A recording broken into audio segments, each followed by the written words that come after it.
بسم اللہ الرحمن الرحیم والصلاۃ والسلام علی رسول الکریم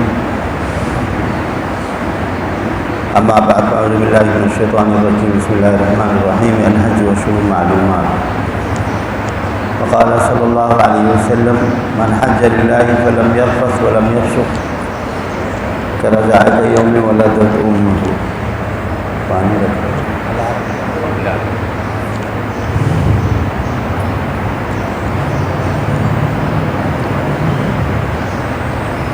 صدق اللہ و صدق رسولہ الکریم. حج کی کلاسوں میں نمبر تو یاد نہیں، لیکن بظاہر 8، 10، 7، 8، 10 یہ آج کا نمبر ہے، اور یہ جامع مسجد فاطمہ حیدرآباد پاکستان، اور میرا نام ہے منیب الرحمان. سب سے اولین یہ کہ جو میری آواز سن رہے ہیں آن لائن کے ذریعے سے، ان حضرات سے انتہائی ہاتھ جوڑ کر ادب سے گزارش ہے کہ وہ اس وقت جو ہمارے حاضرین مسجد میں ہیں وہ، اور میرے لیے، میری فیملی کے لیے، میرے برادران کے لیے حج کے مقامات پہ دعا میں یاد رکھیں اور دعا کرتے رہیں. حج پہ جانے کی تمنا ہے. اللہ پاک ایسے حالات اور اسباب مہیا فرما دے کہ میں بھی حج کے لیے حاضر ہو جاؤں. اللہ کی رحمت سے کوئی بعید نہیں. تو آج کی گفتگو جو ہے ہماری حجۃ الوداع کے منشور کے بارے میں ہے، اور اسی طرح دو مسئلے وہ ہیں جنایت کے حوالے سے کہ حج کے اندر دو مسئلوں کی خلاف ورزی سے 7 جانور جنایت میں اور دم میں دینے پڑتے ہیں، چاہے 7 جانور ہوں، چاہے 7 حصے والا جانور ہو، اونٹ ہو یا گائے ہو، یا پھر 7 بکرے یا بکری ہوں 1 سال والے. پورے حج کے اندر خلاف ورزی کرنے سے بدنہ، اس کو عربی میں بدنہ کہا جاتا ہے، اور اللہ پاک نے سورۃ الحج کے اندر یہ بیان فرمایا وَالْبُدْنَ جَعَلْنَاهَا لَكُم مِّن شَعَائِرِ اللَّهِ. اللہ پاک نے بدنہ ذکر فرمایا، اور بدنہ سے مراد 7 حصے والا جانور ہے. اونٹ ہے یا گائے ہیں یا پھر 7 ہے. وہ 2 مسئلے ایسے ہیں ان کی خلاف ورزی سے انسان کے اوپر جو ہے بدنہ لازم ہوتا ہے، 7 حصے والا جانور لازم ہوتا ہے. لہٰذا حج کرنے والے حضرات، خواتین اور حضرات اس بات کا خاص طور سے خیال فرمائیں کہ غلطی نہ ہو جائے. ایک تو یہ ہے کہ احرام باندھنے کے بعد، احرام باندھ لیا حج کا، اور عرفات میں جانے سے پہلے اگر میاں بیوی کے درمیان ازدواجی تعلقات قائم ہو گئے تو پھر ذہن میں رکھیے گا کہ اب حج ہی کینسل ہو گیا. حالانکہ حج ابھی کل ہوگا، 7-8 تاریخ کو یہ غلطی ہو گئی، مینا سے اپنے ہوٹل میں چلے گئے اور جا کے کام ہو گیا اور احرام باندھا ہوا. تو یہ ذہن میں اچھی طرح رکھیے گا کہ آپ کا حج ہی کینسل ہو گیا، اس شخص کا حج کینسل ہو گیا. اب اس کو کل عرفات میں وہ جائے گا بھی تو اس کا جو جانا قبول نہیں ہے، اور اس نے اتنی بڑی غلطی کر دی کہ اب اس کی کوئی معافی نہیں ہے. لہٰذا اچھی طرح ذہن میں رکھیں، ذی الحج کے مہینے میں حج کا احرام باندھ کر عرفات کے میدان سے پہلے اگر کسی نے ازدواجی تعلقات، جس کو صاف لفظوں میں کہہ لو، ہم بستری کہہ لو یا صحبت کہہ لیں، قائم ہو گئی، تو یاد رکھیں آپ کا حج ہی کینسل ہو گیا. اب یہ حج آپ کو کسی کام میں کسی شمار قطار میں نہیں، آپ کو پھر اگلے سالوں میں جا کر کے حج ادا کرنا پڑے گا. اب تو آنا جانا آپ کا بے مقصد ہو گیا اور حج ہی فوت ہو گیا آپ کا سرے سے. لہٰذا یہ ذہن میں رکھیے گا. دوسری صورت یہ ہے، عرفات کے میدان میں عرفہ کر لیا، حج کا رکن اعظم کر لیا.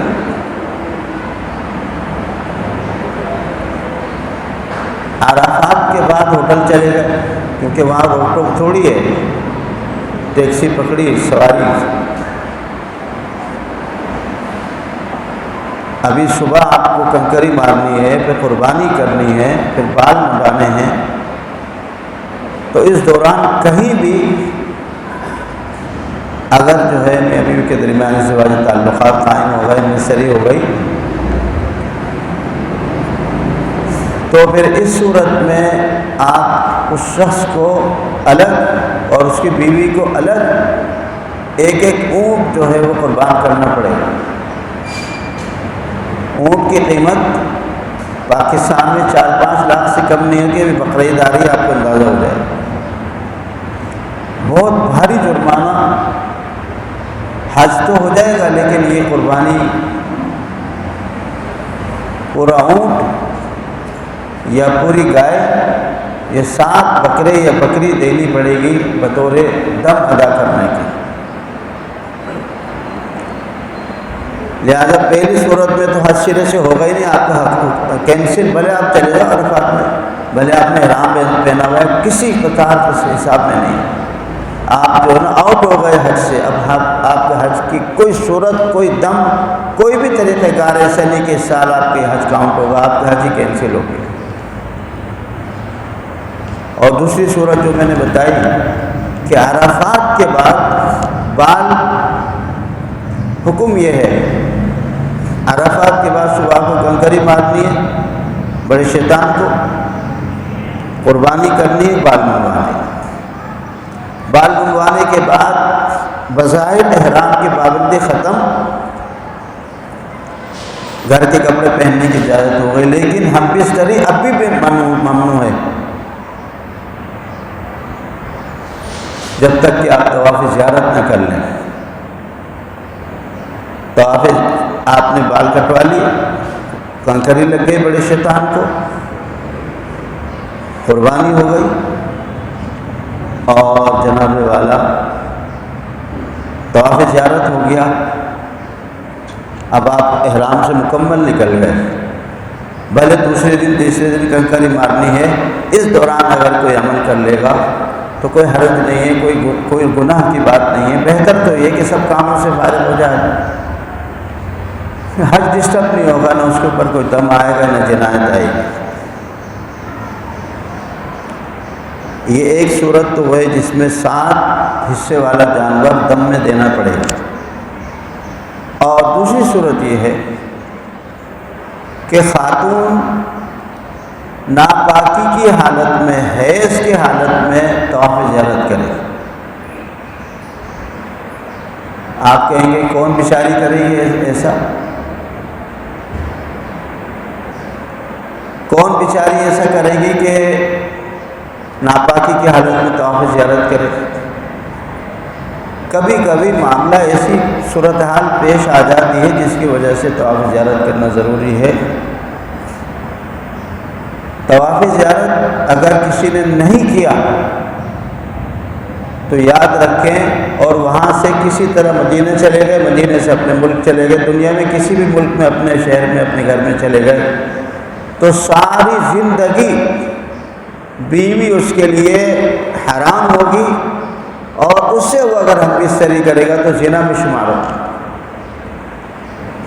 لہذا ہم بستری کھلنے کے لیے، ہم بستری کرنے کے لیے طواف زیارت کا ہونا ضروری ہے. تو میں عرضی کر رہا تھا، بس اوقات صورتحال ایسی پیش آ جاتی ہے کہ کوئی خاتون ہے، پورا حج جو ہے ناپاکی میں ہو سکتا ہے. مینا میں ناپاکی عورت کو کوئی مسئلہ نہیں، عرفات میں ناپاکی کوئی مسئلہ نہیں۔ شیطان کو کنکری مارنے میں 3 دن 4 دن کوئی ناپاکی کا مسئلہ نہیں، رکاوٹ نہیں۔ قربانی میں کوئی رکاوٹ نہیں، لیڈیز کے جو بال کاٹنے میں کوئی رکاوٹ نہیں۔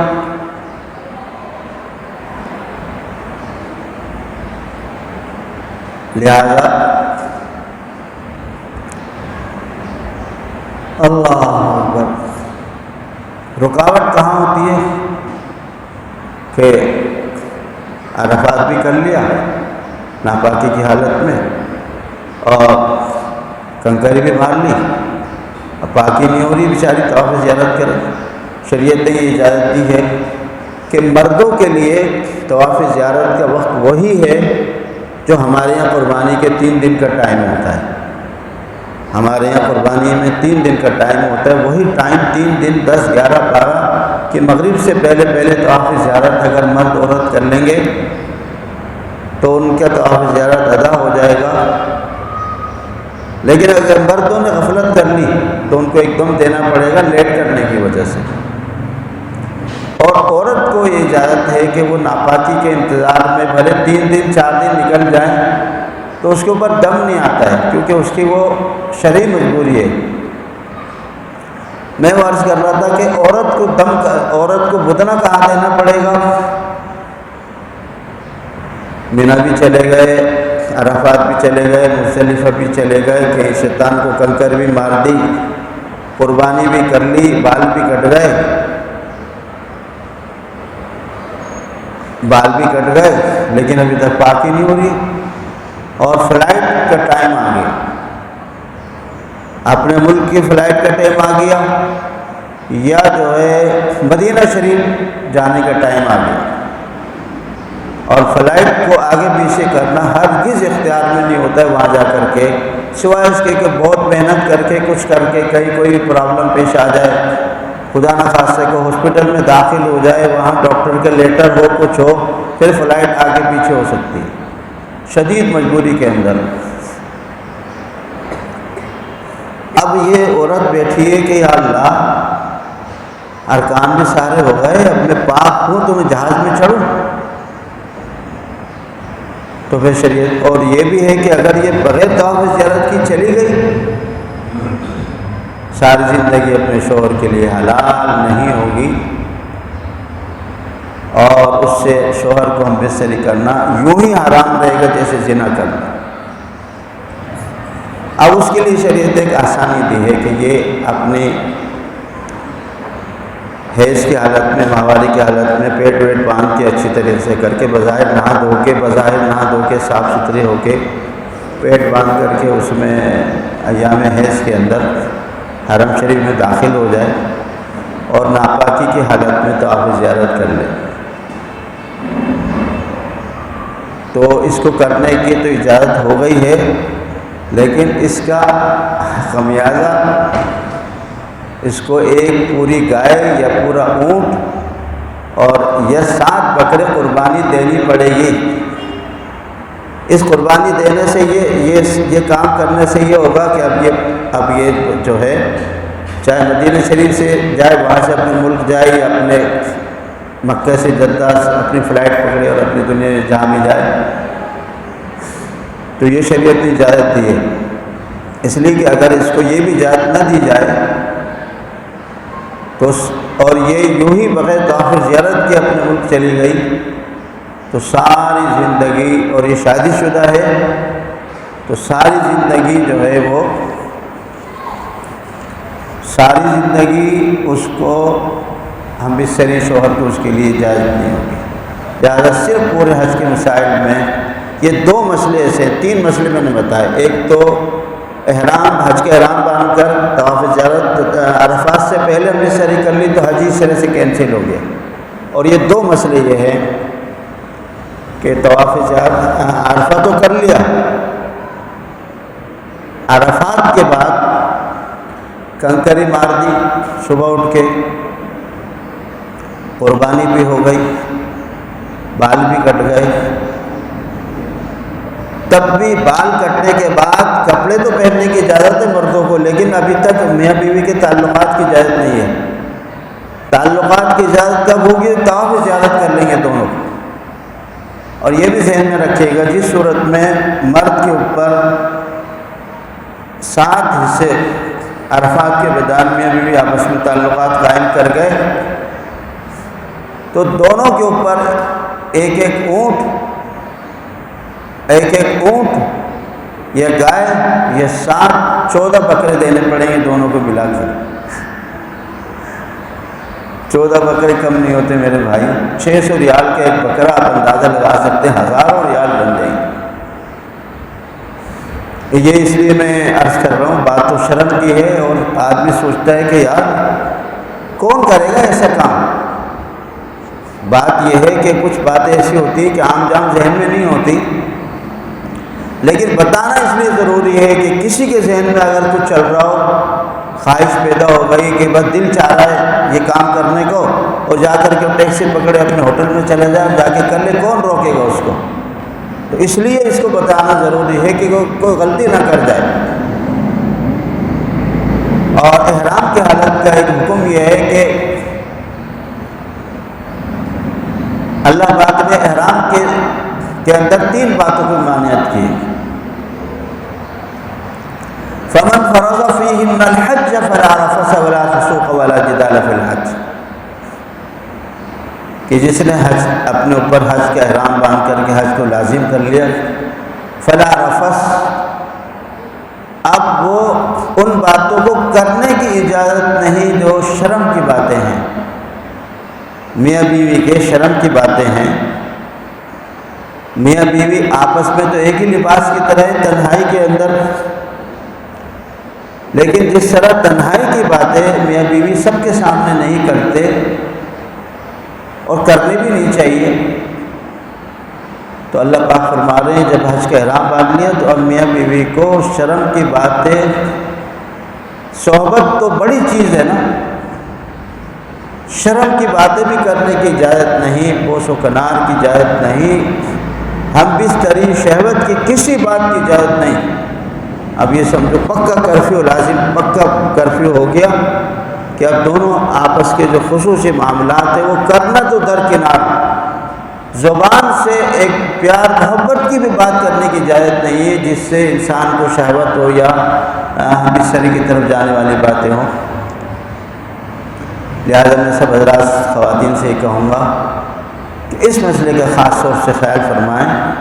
پھر میں عرض کر رہا ہوں کہ کوئی کہے گا کہ صاحب یہ مسئلہ بیان کرنے میں کیا ضرورت ہے، وہاں تو ایسی کوئی بات کون کرے گا اس کام کو؟ آپ کو نہیں معلوم، کرنے والے کر ہی جاتے ہیں. جن کو مسئلہ معلوم نہیں ہوتا ہے، جن کو مسئلہ معلوم نہیں ہوتا وہ بیچارے کر لیتے. لہٰذا ان 2 باتوں کا خاص طور سے خیال رکھیں. اور دوسری بات یہ ہے کہ حضرت صلی اللہ علیہ وسلم نے خطبہ حجۃ الوداع ادا فرمایا. اس خطبے کی کاپی تو انشاءاللہ میں بھائی جواز سے کہوں گا کہ وہ اس میں اپلوڈ کر دیں اور سب حضرات دیکھ لیں کہ لفظ بلفظ اردو ترجمہ کیا ہے اس کا، وہ سب حضرات دیکھ ہی لیں گے. آج کی دوسری گفتگو یہ تھی، ایک تو یہ 3 مسئلے بیان کرنے تھے، اور دوسری گفتگو آج کی یہ ہے کہ عرفات کے میدان میں دعا کرنے کا کیا طریقہ ہے. اس کو یہ کہلاتا ہے عربی لفظ کے لحاظ سے وقوف عرفہ. عرفات کے میدان میں وقوف کیسے ہوگا؟ فرض اور واجب کے لحاظ سے تو کوئی وقوف کا کوئی خاص طریقہ نہیں ہے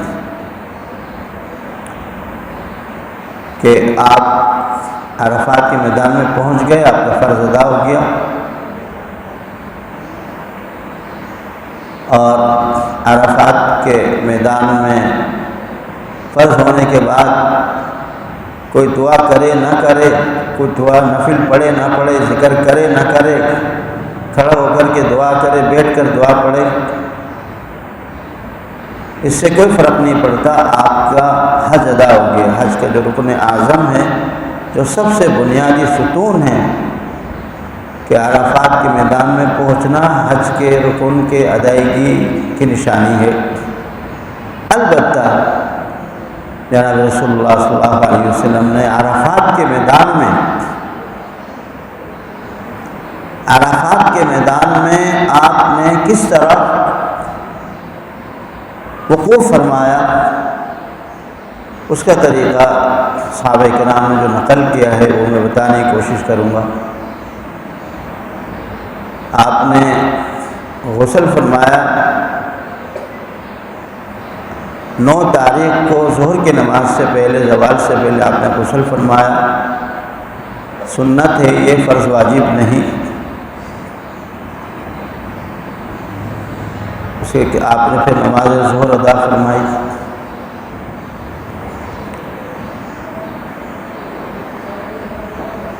کچھ کہتے ہیں کہ آپ نے الگ نماز پڑھی، کچھ کہتے ہیں کہ آپ نے ظہر کے ساتھ عصر کی نماز پڑھی۔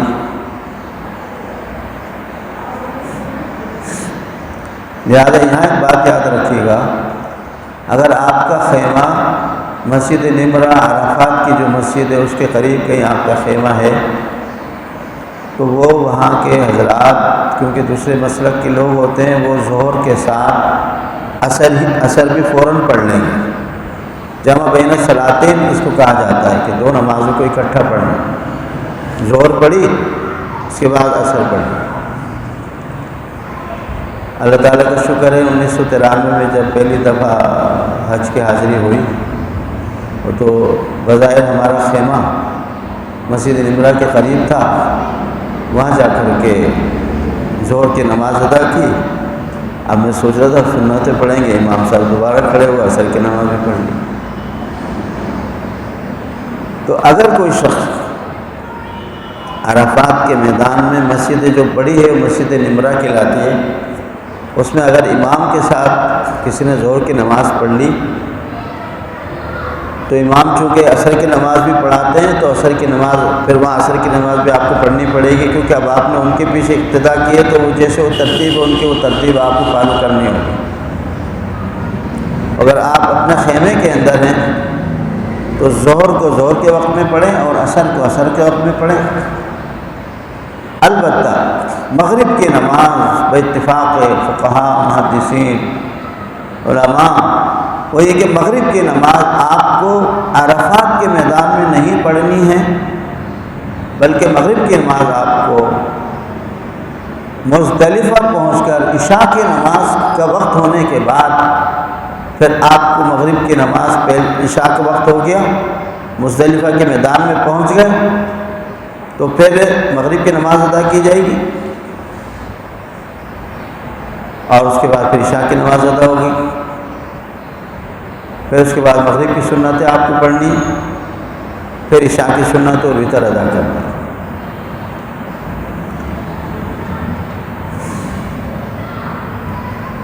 بات ہو رہی تھی، یہ تو ذیل میں ایک مسئلہ میں نے عرض کر دیا کہ آپ نے وقوف کیسے فرمایا۔ صحابی حضرت جابر بہت کثرت سے احادیث حج بیان کرتے ہیں، بے شمار حضرت جابر رضی اللہ تعالیٰ عنہ سے منقول ہے حج کی روایات کہ آپ نے قدم قدم پر وہ نوٹ کرتے رہے کہ ان کے ساتھ، کیونکہ آخری حجۃ الوداع میں آپ کے ساتھ جو ہے تقریباً سب صحابہ کرام موجود تھے، 1,24,000 صحابہ کرام موجود تھے، سب نے ہی آپ کے ساتھ حج فرمایا۔ آپ نے ایک ہی حج فرمایا، وہی اول تھا وہی آخر تھا، اور آپ نے اس حج کے اندر یہ فرمایا اب اس سال کے بعد میں تم لوگوں سے اس مقام پر ملاقات نہیں کر سکوں گا۔ صحابہ کرام پر قیامت ٹوٹ گئی کہ اب یہ تو حضور اپنی دنیا سے روانگی کا وقت بتا رہے ہیں۔ آپ نے کہا اگلے سال تک اگلے سال کو میں نہیں پکڑ سکوں گا، میرے الفاظ ہیں یہ، اور اگلے سال تم لوگوں سے اس میدان کے اندر ملاقات نہیں ہوگی، بس یہ آخری ہے۔ اور اس کے بعد یہ 9 ذی الحج کو آپ نے عرفات میں بیان فرمایا، ذی الحج، محرم، سفر اور ربیع الاول کو پردہ فرمایا، تو 2.5 مہینے کے بعد آپ اس دنیا سے چلے گئے۔ تو جابر رضی اللہ تعالیٰ عنہ اور دیگر صحابہ کرام روایت کرتے ہیں رسول کریم صلی اللہ علیہ وسلم نے نماز ظہر ادا فرمائی، پھر آپ نے قبلے کی طرف رخ کیا اور دونوں ہاتھ اس طرح کھول دیے کہ آپ کی بغل کی سفیدی ہمیں نظر آ رہی تھی۔ آپ کا منہ بھی قبلے کی طرف تھا اور جو حاضرین تھے دوسرے حضرات تھے ان سب کا منہ بھی قبلے کی طرف تھا۔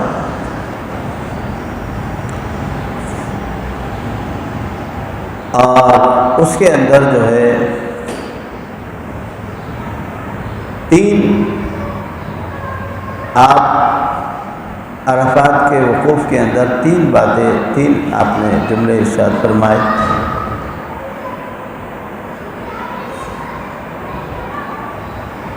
ایک تو یہ ہے کہ سورہ فاتحہ پڑھی، پھر اس کے بعد تیسرا کلمہ، پھر اس کے بعد اللہم اہدنی بالہدی ونقنی بالتقوی واغفر لی فی الآخرۃ والأولی۔ یہ 3 عمل آپ نے اس طرح، آپ تھوڑی دیر کے لیے آپ لوگ بھی ساتھ اٹھا لیں پریکٹیکلی۔ آپ نے سورہ فاتحہ پڑھی، آپ نے لا الہ الا اللہ وحدہ لا شریک لہ لہ الملک و لہ الحمد وهو علی کل شیء قدیر 3 مرتبہ پڑھا۔ پھر آپ نے فرمایا اللہم اغفر لی، اللہم نقنی بالہدی وزینی بالتقوی واغفر لی فی الآخرۃ والأولی۔ یوں کر کے پھر آپ نے ہاتھ چھوڑ دی۔ 3 دفعہ پڑھی تھی ہاں، دعا بھی 3 دفعہ پڑھی 3 دفعہ، ٹھیک۔ اس کے بعد پھر آپ نے سورہ فاتحہ پڑھنے کے برابر ٹائم میں، یعنی 2-1-3 منٹ کے بعد پھر آپ نے اسی طریقے سے ہاتھ اٹھا لی، آپ بھی اٹھا لیں ہاتھ، تاکہ چھوٹی سی پریکٹس ہو جائے۔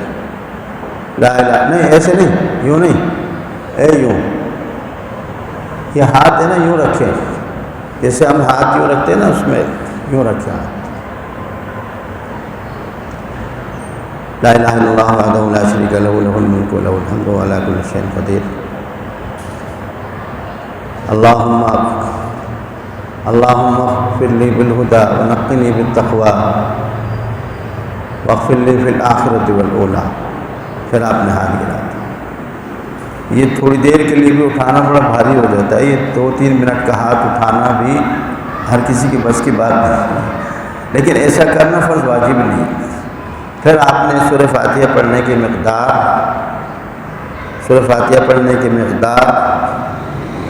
آپ خاموش رہے، پھر تیسری مرتبہ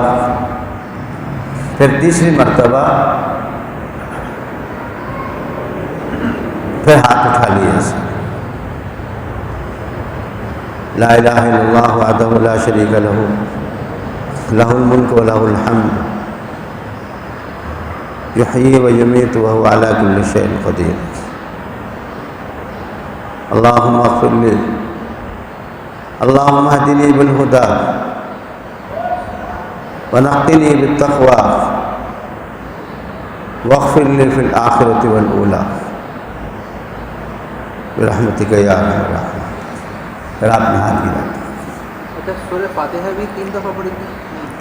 سورہ فاتحہ کا وقفہ ہے بیچ میں، نہیں، جب ہاتھ اٹھائے تھے تو پہلی بار آپ نے پڑھا سورہ فاتحہ؟ نہیں وہ اس میں مسٹیک ہو گئی، آپ نے یہ 2 کلمے پڑھے، تیسرا ہاں اور یہ والی دعا 3 دفعہ پڑھی؟ ہاں، یہ والی دعا 3 دفعہ پڑھی، اس کے بعد ہاتھ اٹھا دیے۔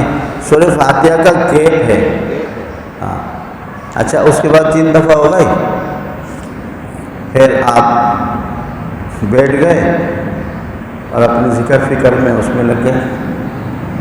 یعنی جب بھی عمل ہوگا 3 دفعہ ہوگا۔ یہ آداب مستحبات اور سنتوں میں ہیں، فرض واجب نہیں۔ کبھی کوئی پریشان ہو جائے کہ بھئی یہ تو ہمیں تو آئی نہیں رہا، کیسے کریں؟ پھر اس کے بعد آپ ذکر فکر میں لگ گئے. اب وہ سن لیں یہ پورا ٹائم کیسے گزارنا ہے. ایک دفعہ ہو گیا. اس کے بعد تیسرا کلمہ سب سے کہیں بھی تیسرا کلمہ پڑھو بھائی بیٹھ کے اب کھڑے نہیں ہونا ہے, بیٹھ گئے. اور اس کے بعد سب سبحان اللہ الحمد للہ لا الہ الا اللہ اللہ اکبر تیسرا کلمہ پڑھ لی. 100 دفعہ پڑھنا ہے, تاکہ اس ٹائم کو شام تک کیسے لے کے جائیں گے. اس کے بعد ہو گیا. پھر کہا جاتا ہے کہ بھائی اپنی اپنی دعا کرو, اپنی دعا کرو. سب اپنی اپنی دعا میں لگ جاتے ہیں. پھر کبھی موقع ہوتا ہے تو سب اجتماعی دعا کرنے بیٹھ جاتے ہیں. اجتماعی دعا ہو گئی. اس کے بعد پھر دوبارہ اسی طریقے سے یہ وقوف کہلاتا ہے, عرفہ کا وقوف. پھر دوبارہ اس طریقے سے 3 دفعہ وقوف کر کے پھر اس کے بعد 100 دفعہ کلمہ شریف پڑھا جاتا ہے. پھر اس کے بعد پھر یہ اجازت ہے کہ ذکر اور کوئی ذکر کرو, دعا کرو, نفل پڑھو. انفرادی طور پر بھئی یہی عمل کرتے رہنا ہے. پھر درمیان میں وضو وغیرہ کی حاجت پیش آ جائے, باتھ روم کی حاجت پیش آ جائے, بھوک لگ رہی ہو, کچھ پانی کھانے پینا ہے, چائے پینی ہے, جو بات دستیاب ہو. ظاہر انسان ہے, کمزور انسان, اس کو یہ ساری چیزیں پیش آتی ہے. بھوک لگ رہی ہے, کچھ کھانے کی ضرورت پیش آ رہی ہے, واش روم بھی جانا ہے, وضو بھی کرنا ہے. واش روم جائے گا تو وضو بھی ہوگا. اس طریقے سے کرتے کرتے حضرت صلی اللہ علیہ وسلم نے تو کھلی آسمان کے نیچے وقوف فرمایا تھا. آپ تو بڑی ہمت والے تھے. بہتر تو یہی کھلی جگہ پہ آدمی, لیکن ہم چونکہ کمزور ہیں اس لیے ہمارے بڑوں کی ترتیب یہ رہی ہے کہ بھائی, اور اب تو الحمدللہ خیموں کے اندر ایئر کنڈیشن لگے ہوئے ہوتے ہیں, تو ہم لوگ عصر کی نماز تک زور سے لے کے عصر تک اس طرح وقوف کر کے پھر عصر کی نماز پڑھی. پھر عصر کے بعد دھوپ کم ہو جاتی ہے تو پھر باہر نکل کر کسی بھی سائڈ پہ کھڑے ہو کے اس طریقے سے یہ عمل کرتے رہنا ہے, اور یہاں تک کہ مغرب کی اذان آ جائے.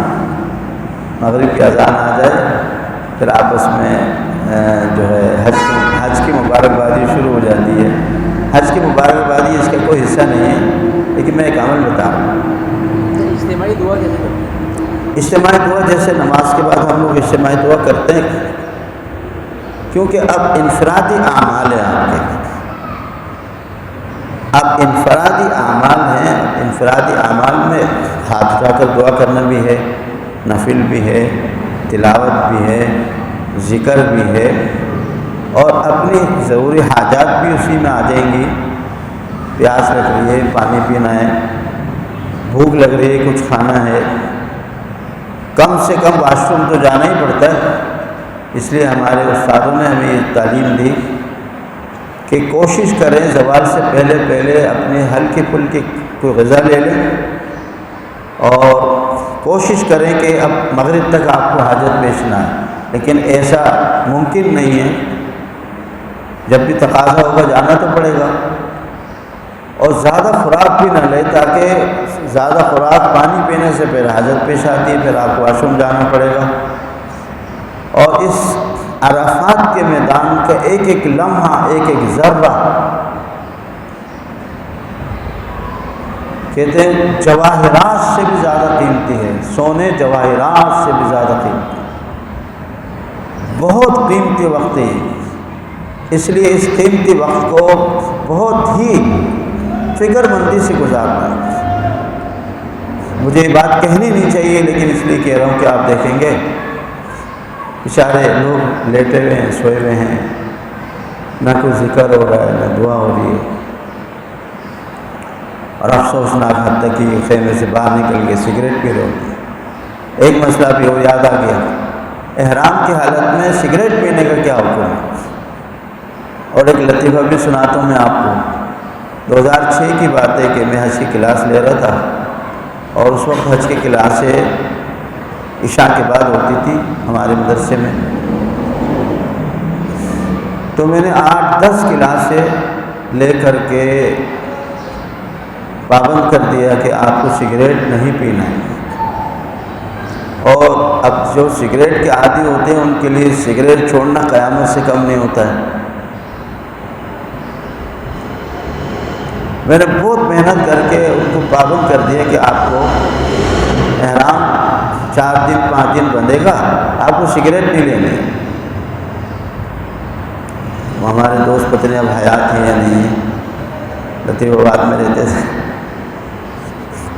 انہوں نے بھی پکا ارادہ کر لیا کہ اب مجھے سگریٹ نہیں پینی ہے۔ اب چوں ہی ہم جدہ ایئرپورٹ پہ اترے، وہاں سارے حاجی صاحبان میں جو شوقین تھے وہ کش لگا رہے، سگریٹ پی رہے۔ انہوں نے کہا یہ تو سب سگریٹ پی رہے، رام پہنا ہوا ہے، جلدی سے کہیں سے خریدی اور جلدی سے سگلا کے سگریٹ پینے لگ گئے۔ 8 ہفتوں کی محنت ایک لمحے کے اندر انہوں نے میری ضائع کر دی، اور مجھے کہنے لگے مفتی صاحب یہ تو آپ منع کر رہے تو اتنے سارے لوگ سگریٹ پی رہے۔ تو دیکھیں برسوں کی محنت ایک لمحے میں کیسے ضائع ہو جاتی ہے۔ اب یہ سن لیں، احرام کی حالت میں یہ بھی بہت ضروری بات ہے، یہ بھی بہت ہی قیمتی بات عرض کر رہا ہوں جو اس وقت یاد آ گئی۔ احرام کی حالت میں سگریٹ پینے کا کیا حکم ہے؟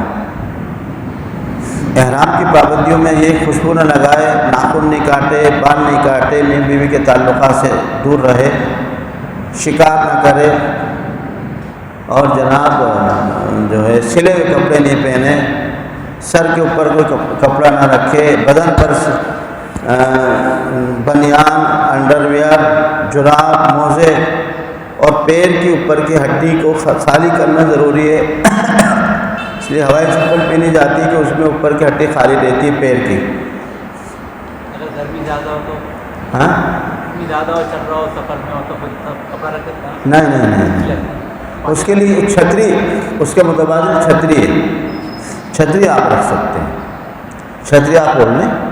اور اب چھتری میں ایسی آ گئی کہ وہ چھتری جو ہے اس کے اندر لاسٹک لگا ہوا ہوتا ہے، اور وہ آپ لاسٹک سمیت یہاں پہن لیں، اور اوپر وہ چھتری جو ہے اس مرتبہ 2025 کے حج میں بھی مسئلہ پیش آیا، ایک صاحب نے کہا صاحب یہ چھتری مل گئی ہے، اس میں ڈنڈی ونڈی نہیں ہوتی، ٹوپی کی طرح اسے پہن لیں، ایک انگلی کے برابر وہ پٹی ہوتی ہے، وہ سر پہ پہن لو، اور اوپر وہ چھتری ہے، وہ تقریباً سر اس میں محفوظ رہتا ہے۔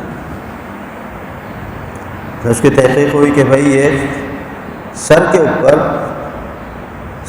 جو یہ پٹی ہے یہ سر کی چوتھائی حصے کو تو نہیں چھپا رہی ہے، اگر سر کے چوتھائی حصے کو چھپائے گی تو احرام کی خلاف ورزی ہو جائے گی، لہٰذا یہ بھی ذہن میں رکھیں۔ اب چونکہ وہاں اس کے رواج ہو گیا، پہلے ہاتھ کی چھتری ہوتی تھی، اس میں حساب ہی نہیں ہوتا تھا، وہ الگ رکھی، ہاتھ میں الگ رکھی ہوتی تھی، اب وہ ایسی چھتری ہے۔ بلکہ میں نے خانہ کعبہ میں ایک خاتون پہ نظر پڑ گئی اتفاق سے، تو اس نے وہ چھتری بھی پہنی ہوئی تھی، اور کمال یہ ہے کہ اس میں ایک پنکھا بھی لگا ہوا تھا جو اس کو ہوا بھی دے رہا تھا، اور یوں کر کے وہ ایسی کوئی فٹنگ تھی اس کی کہ وہ اس میں پنکھا بھی لگا ہوا تھا، اور وہ پنکھے سے اس کے پورے منہ کو ادھر ادھر جو ہے اس کی ہوا جا رہی تھی، تو گرمی ورمی کا بھی حساب ختم۔ بات ہو رہی تھی سگریٹ کی۔ احرام کی حالت میں اگر میں مسئلہ بتاؤں گا تو اس میں گنجائش نکل آئے گی، اس لیے میں اس کے بارے میں مسئلہ نہیں بتا رہا، اس کو میں دوسرے حوالے سے اس کی برائی دوسرے حوالے سے ذکر کروں گا۔ اب مسئلہ، اب کوئی کہے گا بدل مسئلہ کیوں نہیں بتا رہے بھائی؟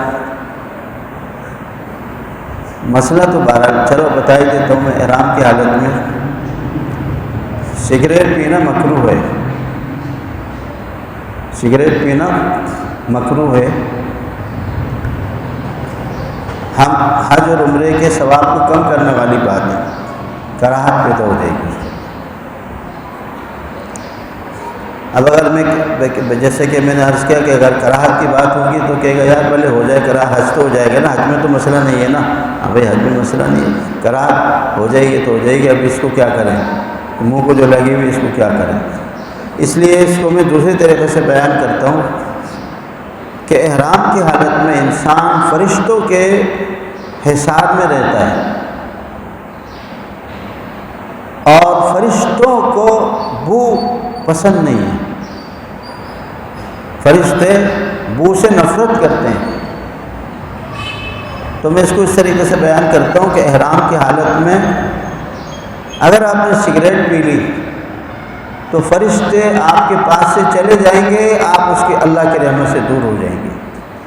اس بات سے آدمی تھوڑا بہت خوف زدہ ہو جاتا ہے، یار فرشتے چلے گئے، میں تو نہتہ ہو جاؤں گا، میں اللہ کی رحمت سے دور ہو جاؤں گا۔ اس لیے میں اس مسئلے کو اس طریقے سے بیان کرتا ہوں کہ احرام کی حالت میں ہرگز سگریٹ نہ پئیں۔ ایسا نہ ہو کہ آپ فرشتوں، میں نے عرض کیا، آپ دیکھیں اس کی دوسری مثال یہ ہے، مسجد کے اندر پیاز کھا کر آنا منع ہے، لہسن پیاز کھا کر آنا منع ہے مسجد میں، کیونکہ یہ فرشتوں کی جگہ ہے اور فرشتوں کو ان سے بو سے اذیت ہوتی ہے۔ لہذا اگر مسجد کے آداب میں سے یہ کہ مسجد میں پیاز اور لہسن کھا کر آنے کی اجازت نہیں ہے، مکروہ ہے، اذیت ہوتی ہے فرشتوں کو۔ اب اگر فرشتوں کو آپ سے اذیت ہو گئی تو آپ کا حج عمرہ کس کھاتے میں جائے گا؟ آپ فرشتوں کو اذیت ہو گئی تو اللہ کی رحمت آپ کو کیسے ملے گی؟ آپ کا حج کمپلیٹ کیسے ہوگا؟ آپ انکمپلیٹ حج ہو آپ کا۔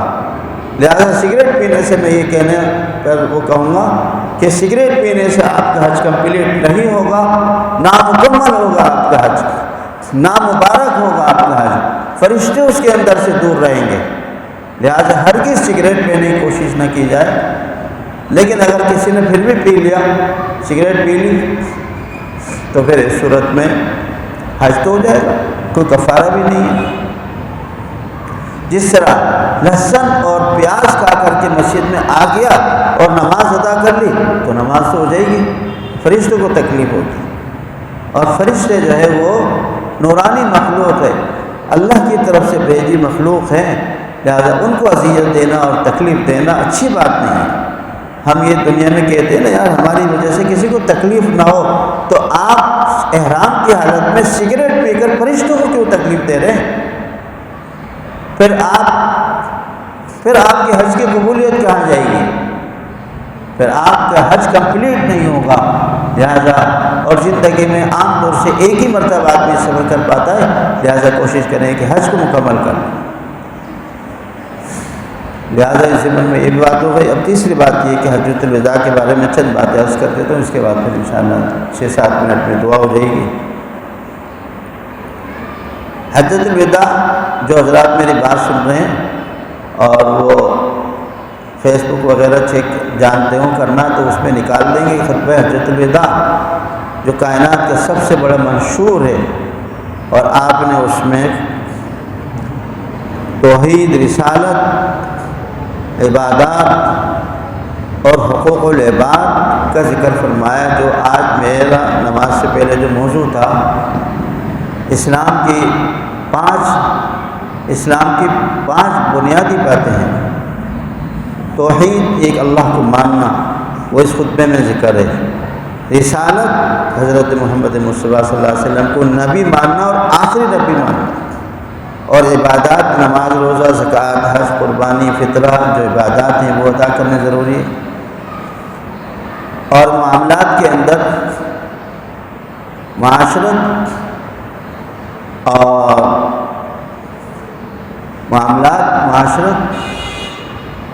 اور اخلاقیات، کسی بھی انسان کے اسلام کو مکمل کرنے والی 5 باتیں ہیں، وہ ساری 5 کی 5 باتیں اس کے اندر موجود تھیں۔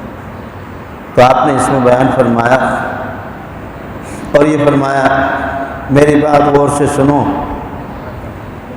آئندہ سال عرفات کے اس میدان میں اب تم سے ملاقات نہیں ہوگی، میں سوچ رہا ہوں قیامت گزر گئی ہوگی صحابہ کہ حضور پاک صلی اللہ علیہ وسلم کی یہ آخری ملاقات ہے۔ آپ نے صاف لفظوں میں کہا، پھر فرمایا خذوا عنی مناسککم، تم مجھ سے حج کے طریقے سیکھ لو۔ میں نے کیا کہا؟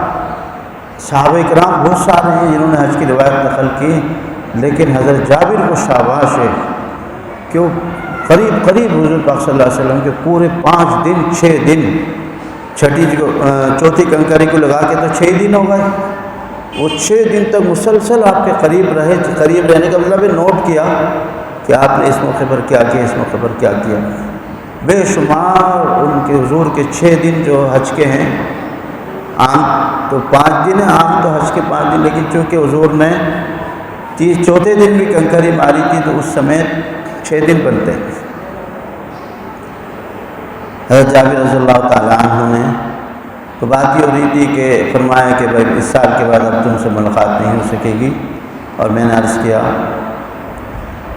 کہ یہ بات ہو رہی ہے 9 ذی الحج کو عرفہ کے میدان میں، 21 دن اس ذی الحج کے، محرم کا، سفر کے 2 مہینے اور 21 دن یہ، اور تقریباً 3 مہینے 9 ربیع الاول کو آپ اس دنیا سے تشریف لے گئے، 12 ربیع الاول کو آپ اس دنیا میں تشریف لے گئے۔ تو 12 ربیع الاول کو 12 وفات پہلے کہا جاتا تھا، اب ربیع الاول کو 12 وفات نہیں کہا جاتا کہ آپ کا، ہم لوگ یہاں مناتے ہیں 12 ربیع الاول کو یہ سمجھ کر کہ حضور کی ولادت کا دن ہے، جبکہ علماء کا یہ کہنا ہے ولادت، آپ کی ولادت باسعادت 9 ربیع الاول کو ہوئی تھی، 12 کو وفات ہوئی تھی۔ اب ہم 12 کو عید کی نماز پڑھ رہے ہیں، نئے کپڑے پہن رہے ہیں، خوشیاں منا رہے ہیں، تو کیا میسج جا رہا ہے کہ حضور کے دنیا سے جانے کی خوشی منا رہے ہیں یا غم منا رہے ہیں؟ لہٰذا آپ تقریباً یوں سمجھ لیں 3 مہینے ہو گئے، آپ 3 مہینے میں سے۔ پھر دوسرا پوائنٹ آپ نے بیان فرمایا کہ اعراضکم کحرمت یومی ھذا، کہ تم پر ایک دوسرے کی آپس میں عزت، جان مال، عزت آبرو کی حفاظت کرنا فرض ہے۔ اس میں حقوق العباد، معاشرت، اخلاقیات، ساری چیزیں آ گئی۔ اور پھر یہ فرمایا تمہارا آپس میں تمہیں حق نہیں ہے کہ تم ایک دوسرے کی جان مال، عزت آبرو کے خلاف ورزی کرو، قتل و غارت گری کرو اور انسانیت کو شرمسار کرو۔ اس قسم کا آپ نے مضمون بیان فرمایا۔ تیسرے نمبر پہ آپ نے فرمایا کہ تم امانتوں کو ادا کرنے کا خیال رکھو، امانتوں میں خیانت مت کرو۔ پھر چوتھے نمبر پہ آپ نے فرمایا کہ آج کے بعد سود کا نظام ختم، اور جاہلیت کا سود کا جو سسٹم تھا وہ میں آج اس کو ختم کرتا ہوں۔ اور آپ نے فرمایا کہ آج میں زمانے جاہلیت کی ساری رسموں کو اپنے پاؤں تلے رونتا ہوں، پاؤں تلے رونتا ہوں۔ اب وہ سارا سسٹم ختم ہو گیا، آج سے جو آپ کے اللہ کے نبی فرما رہے ہیں آج سے وہ سسٹم شروع۔ فرمایا کہ اس وقت تک سودی لین دین کی اجازت تھی، کہا کہ ابن عباس کا جو سود اس کے اوپر ہے، ہمارے برادری کا جو دوسروں پر سود کا پیسہ چڑھا ہوا ہے، کہا کہ میں اس کو ختم کرتا ہوں۔ کمال نہیں ہے؟ جب تک لین دین کی اجازت تھی تو میرے خاندان کا، میرے چچا کا، میرے اور خاندان کے لوگوں کا جو دوسروں پر پیسہ چڑھا ہوا ہے، میں آج کے بعد اس کو ختم کرتا ہوں۔ اور اس کے بعد فرمایا ایسے ہی جاہلیت کے دور میں حدود اور قصاص عجیب و طرح کی ہوتی تھی کہ اگر کسی نے کسی کا قتل کر دیا تو وہ کہتے تھے بھئی یہ تو بہت قیمتی بڑا آدمی ہے، اس کے بدلے میں ہم تمہاری 2 جان لیں گے، 3 لیں گے، 4 لیں گے، 10 تک لے لیں گے۔ بھئی 1 جان کے بدلے میں 1 جان ہے نا، کہا کہ یہ سسٹم ختم، 1 جان، الحر بالحر والعبد بالعبد والحرمات قصاص۔ آپ نے وہ سسٹم بھی ختم فرمایا۔ پھر خواتین کے بارے میں فرمایا کہ اتقوا اللہ فی نسائکم، اپنی عورتوں کے بارے میں اللہ سے ڈرو، اور عورتوں کو باندھی نہیں سمجھو، ان کو زر خرید غلام کی طرح نہیں سمجھو، ان کو عزت دو، وہ تمہارے گھر کے رونق ہیں، تمہارے گھر کی عزت ہیں۔ اور عورتوں کو کہا کہ تم اپنے شوہر کے مال، جان، عزت، اپنی جان کا، شوہر کے مال کے، بچوں کا خیال رکھو۔ اور پھر یہ بھی بیان فرمایا کہ تم آج کے بعد آپس میں ایک دوسرے کے بھائی ہو، آپ نے بھائی چارے کا فضا قائم کی۔ پھر اور بھی باتیں اس کے اندر ہیں۔ فرمایا فَلْيُبَلِّغِ الشَّاهِدُ مِنكُمُ الْغَائِبَ۔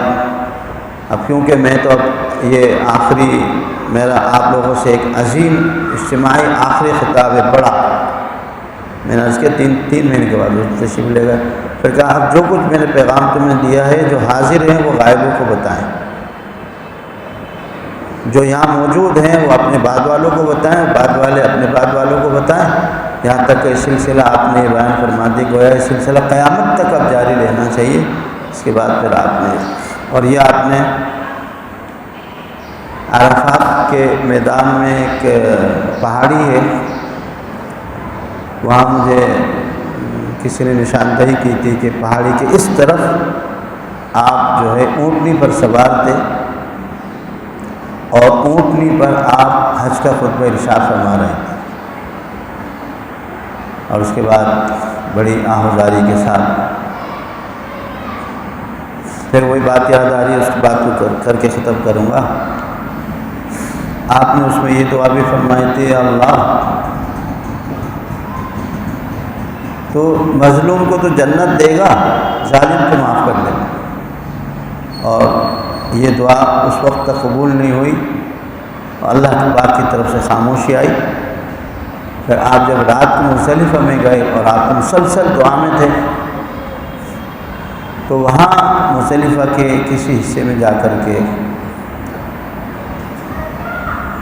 میں نے پچھلے جمعے بھی عرض کیا تھا، مزدلفہ کے غار میں سورہ مرسلات نازل ہوئی تھی،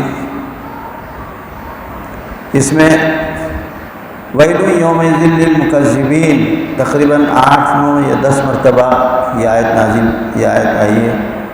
ہلاکت ہو ان لوگوں کے لیے جو جھوٹ بولنے والے ہیں، تو کثرت سے اس میں تباہی کا ذکر ہے۔ تو آپ فکر مند تو تھے کہ میں نے تو ظالم کے لیے بھی معافی کی درخواست کی اور وہاں سے قبول کی۔ پھر مزدلفہ کے میدان میں وہاں بھی ان کی بھی قبولیت آ گئی کہ چلو تمہاری بات رکھ لیتے ہیں، ہم مظلوم کو جنت دے دیں گے، ظالم کو معاف کر دیں گے۔ بس یہ انہی گزارشات کے ساتھ جو ہے اللہ پاک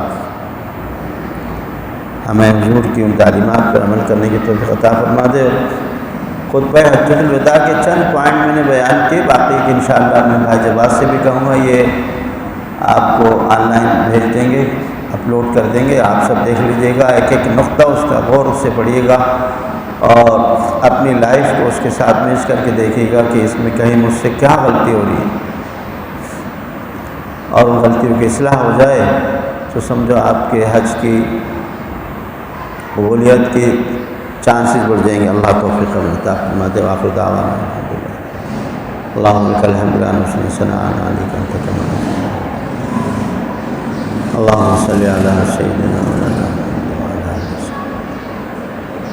مولانا محمد لا الہ الا انت سبحانک انی کنت من الظالمین۔ یا اللہ جتنے لوگ میری آواز سن رہے ہیں، اللہ جتنے لوگ حج پہ جا رہے ہیں، اللہ ان کو آپ نے موقع عنایت فرمایا، اللہ ہم مسکینوں کو بھی اللہ حج کی دولت سے مالا مال فرما دیجیے۔ اللہ جتنے لوگ حج پہ جا رہے ہیں ان کے حج کو قبول فرما لیجیے گا، ان کا وہاں رہنا سہنا،